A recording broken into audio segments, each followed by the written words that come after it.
मेरी उम्र के नौजवानों। বলিউডে বাবার সঙ্গে ছেলের সম্পর্কে ছন্দপতন নতুন কিছু নয়। কখনো কখনো বন্ধুত্বের আড়ালে লুকিয়ে থাকে দ্বন্দ্ব আর দূরত্ব। এমনই ছিল এক কিংবদন্তি অভিনেতা ঋষি কাপুর আর তার ছেলে রণবীরের। গুঞ্জন আছে বাবা ছেলের মধ্যে ছিল বিবাদ, যার কারণে সম্পর্ক সব সময় মধুর ছিল না।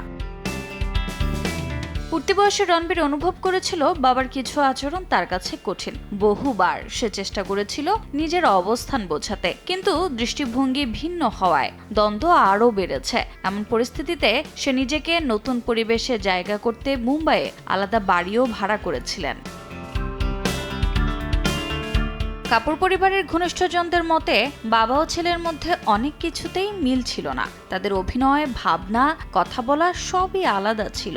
ছেলে অনেক বেশি মুক্ত চিন্তার, কিন্তু বাবা ছিলেন আরও রক্ষণশীল। জীবনযাত্রা, সম্পর্ক, ব্যক্তিগত পছন্দ, এই ভিন্নতা থেকেই অনেক সময় দ্বন্দ্ব তৈরি হতো।